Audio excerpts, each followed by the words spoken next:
you, welcome back to Bachpan play school Kusum Vihar and I am here once again with another video. So ये जो video होगा वो थोड़ा सा रिक्वेस्टेड वीडियो होगा क्योंकि बहुत सारे लोग मेरे से क्वेश्चन कर रहे हैं कि जो मेरे बच्चे हैं उनकी एज 2.5 to 3 इयर्स है और इस बीच में हम उनको घर पे क्या क्या पढ़ाएं, क्योंकि इस साल लॉकडाउन पूरा साल रहेगा।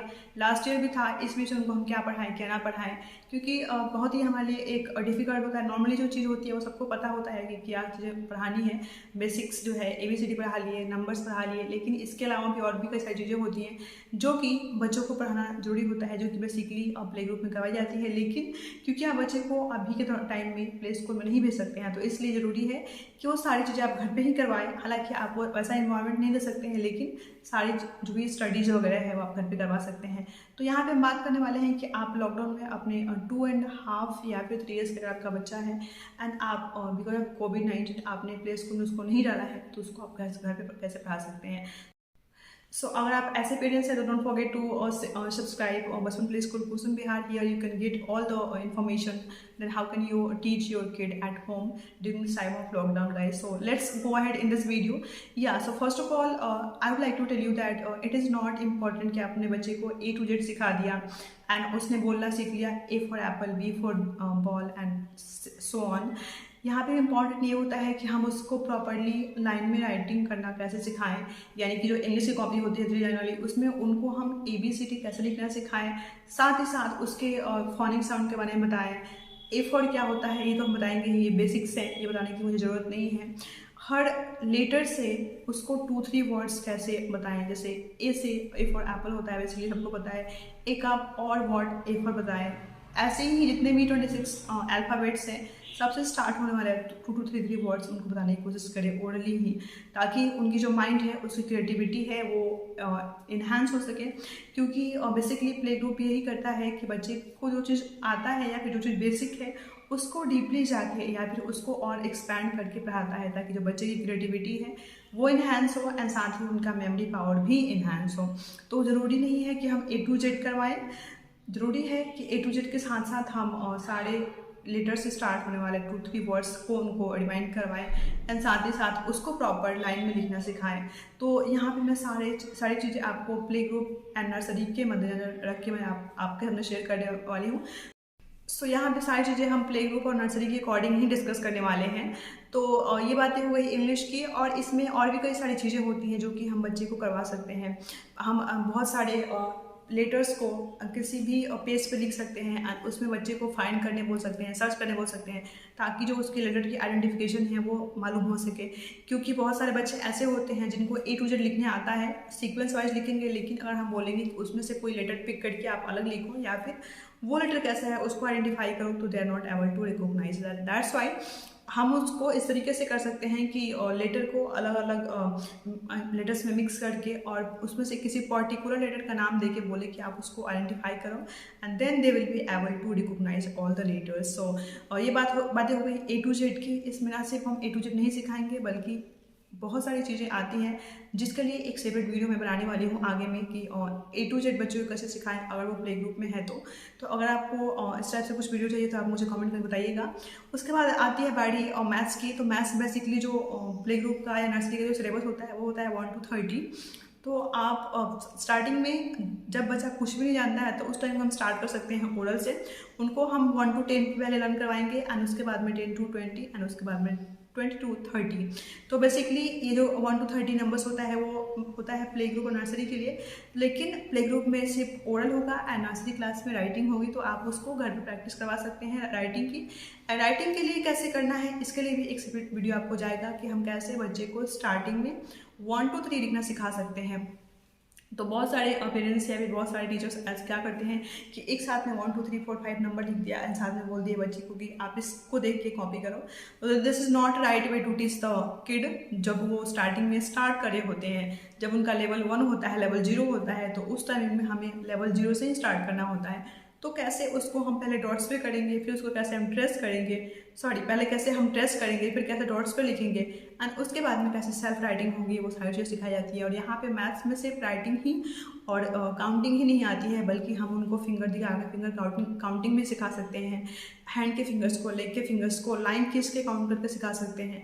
एंड साथ ही साथ similar to English we can also teach them how can identify the different different type of numbers, just like कि जिस तरीके से हमने मैथ्स का इंग्लिश का किया था सॉरी, उसी तरीके से हम मैथ्स के नंबर्स को अलग अलग वे में लिख के और बच्चे को आइडेंटिफिकेशन के लिए वहाँ पे दे सकते हैं कि किस तरीके से वो नंबर्स को आइडेंटिफाई करना सीखे। क्योंकि यहाँ भी सेम चीज़ होता है कि जो बच्चे अगर सीक्वेंस में लिखते हैं 1 to 30 वो लिख देंगे, लेकिन अगर हम उनको बोलें कि आप 5, 6, 7 लिखो या फिर 10 से लेकर 15 तक लिखो, तो उनको नहीं आता है। तो जब हम बच्चे को अलग अलग नंबर्स को रिकॉग्नाइज करवाएंगे तो उस टाइमिंग में उनकी जो नंबर्स की जो रिकॉग्नाइजेशन करने की जो क्षमता होती है वो बढ़ जाती है, एंड ऐसे में वो चाहे कहीं भी वो नंबर लिखा हो वो ईजिली उसको फाइंड कर सकते हैं।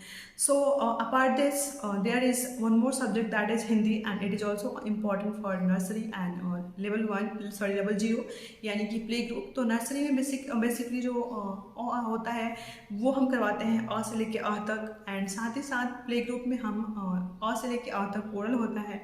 एंड यहाँ पे अ से अ तक सिर्फ नहीं कि अ बोल दिए, यहाँ पे अ से स्टार्ट होने वाले दो शब्द बनाने होते हैं।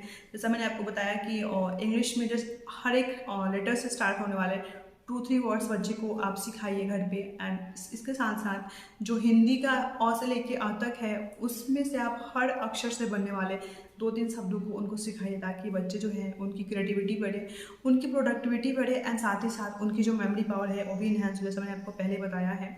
तो हिंदी में आप ये करवा सकते हैं। साथ ही साथ एक और चीज़ होता है हिंदी में करवाने का कि हम अलग अलग पिक्चर्स बना सकते हैं, एंड पिक्चर्स को बोल सकते हैं कि उसको उनके नेम के फर्स्ट अक्षर से या फर्स्ट लेटर से, सेम चीज़ हम इंग्लिश में भी करवा सकते हैं, मैच करो, एंड उसके बाद में वो समझ जाएंगे कि हाँ उस अक्षर से ये शब्द स्टार्ट होता है। एंड अगली बार जब वो कम्प्लीटली लिखना सीख जाते हैं तो हम उस पिक्चर को वहाँ पे बना कर दे सकते हैं, एंड लिख सकते हैं कि चित्र को देखकर इसका नाम लिखो, तो वहाँ पे सॉरी चित्र को देख के इसके नाम के पहले अक्षर को लिखो, तो वहाँ पे बच्चे जो हैं वो उसके नाम के पहले अक्षर लिखने में काबिल हो जाते हैं। तो ये सारी चीज़ें होती हैं जो कि हिंदी में करवाई जाती है। इसके लिए सारे सब्जेक्ट्स के लिए मैं एक अलग से वीडियो बना दूँगी कि किस तरीके से आप अपने बच्चे को लॉकडाउन में हिंदी, इंग्लिश और मैथ्स को घर पे करवा सकते हैं। एंड फ्रेंड्स, ये दो तीनों चीज़ें हो गई, वो हो गई सब्जेक्ट वाइज, एंड इसके अतिरिक्त भी और भी कई सारी चीज़ें होती है जो कि बेसिकली हम करवाते हैं। तो उसके बारे में आपको मैं एक ब्रीफली बता देती हूँ यहाँ पे।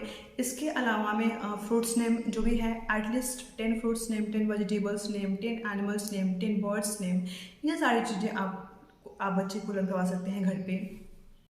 सो ये सारी चीज़ें आप बच्चे को घर पे रन करवा सकते हैं, 10 और each and every name. And साथ ही साथ अगर आप water animals and land animals and साथ ही साथ जो भी फ्लाई करने वाले बर्ड्स है उसके बारे में बताते हैं तो that will be also good. And साथ ही साथ you can also teach them some flowers name, some regular usages जो थिंग्स होते हैं उसका नेम क्या होता है, उसके बारे में भी आपके पास में एक सेपरेट वीडियो जाएगा। हर एक चीज़ के बारे में यहाँ पे सेपरेट वीडियो आगे मैं बताने वाली हूँ। ये है एक ब्रीफ, एंड उसके बाद में हम सारी चीज़ें डिटेल में जानेंगे। तो होपिंग कि सारी वीडियोस आपको काफ़ी हद तक हेल्पफुल आपके लिए रहेंगे, आपके बच्चे के लिए। आप इस वीडियो के हेल्प से अपने बच्चे को पढ़ा सकते हो घर पे अगर आपने एडमिशन नहीं लिया है तो। गाइस, तो हम बात कर रहे थे कि बच्चे को हम जो बेसिक्स चीज़ें होती हैं, एनिमल्स हो गया, बर्ड्स हो गया, फ्लावर्स हो गया, फ्रूट्स, वेजिटेबल्स, ये सब सिखाने के अलावा हम उनको सेप्स नेम सिखा सकते हैं। Ceps name, fruits and vegetable already channel पर अपलोडेड है, मैं लिंक दे दूँगी, वहाँ से अपने बच्चे को आप सेप्स नेम, फ्रूट्स और वेजिटेबल नेम्स करवा सकते हैं घर पे। एंड इसके अतिरिक्त हम उनको सीजन्स नेम करवा सकते हैं, डेज नेम करवा सकते हैं। ये सारी चीज़ें सिर्फ ओरल होती है, जिससे कि जो बच्चे की बोलने की कैपेसिटी होती है वो बढ़ती है, साथ ही साथ उनकी जो मेमोरी पावर होती है वो भी इन्हांस होती है, और इसके साथ साथ उनकी जो जनरल नॉलेज होती है वो भी इन्हांस होती है। क्योंकि कई सारे बच्चों को आपने देखा होगा कि थोड़ा सा कुछ अगर हम पूछेंगे उनसे कि how many months are there in a year, they can easily say that there are 12 months in a year. तो इस तरह के जो बच्चे होते हैं उनको कंप्लीट प्ले स्कूल एक प्रॉपर इन्वायरमेंट मिला होता है। तो ये सारी चीज़ें मैं आपको इसलिए बता रही हूँ ताकि कुछ भी चीज़ आपका बच्चा मिस ना करे। इस टाइमिंग में आप उसको सारी चीज़ें घर पे ही प्रैक्टिस करवाइए। इसके साथ साथ हम उसको और भी कई सारी चीज़ें जैसे कि कलर्स नेम हो गया, बॉडी पार्ट्स नेम हो गया, और भी बहुत सारी चीज़ें हैं, क्लॉथ्स नेम हो गया, मेंस ड्रेस, वुमेन ड्रेसेस, ये सारी चीज़ों जो भी बेसिक्स चीज़ें हैं वो हम करवा सकते हैं। एंड साथ ही साथ उसको हम इंग्लिश के कुछ छोटे मोटे सेंटेंसेस सिखा सकते हैं, ताकि अगर वो नेक्स्ट ईयर किसी फॉर्मल स्कूल में जाए एंड वहाँ पे उसको इंटरव्यू के दौरान कुछ भी वैसा क्वेश्चन किया जाए तो बच्चा ज़रा सा भी हेजिटेट ना करे एंड वो उसको प्रॉपरली कॉन्फिडेंस के साथ में रिप्लाई कर सके। तो ये सारे जो पॉइंट्स मैंने बताया ये बेसिकली होता है नर्सरी एंड प्ले ग्रुप में। किसी भी स्कूल के प्ले ग्रुप जो भी अच्छे होंगे स्पेशली इन बचपन, उन सारे में ये सब चीज़ें करवाई जाती हैं। तो अगर हम बात करेंगे फॉर्मल स्कूल के नर्सरी क्लास के, तो वहाँ पे सारी चीज़ें मतलब होती है, लेकिन उतने सही तरीके से नहीं होती है जैसे कि हम करवाते हैं। प्ले ग्रुप में जो बच्चे को कम्प्लीटली माहौल मिलता है एंड साथ ही साथ उसको भी और फ्रेंडली वे में हर चीज़ें करवाई जाती है। तो होपिंग आपको वीडियो अच्छा लगा होगा लाइक करिएगा, शेयर करिएगा, क्योंकि उन सारे पेरेंट्स के लिए वीडियो काफ़ी हद तक हेल्पफुल हो सकता है जो ये चाहते हैं अपने बच्चे को लॉकडाउन के दौरान घर पर पढ़ाना। एंड मिलते हैं आपसे नेक्स्ट वीडियो में, तब तक के लिए बाय बाय।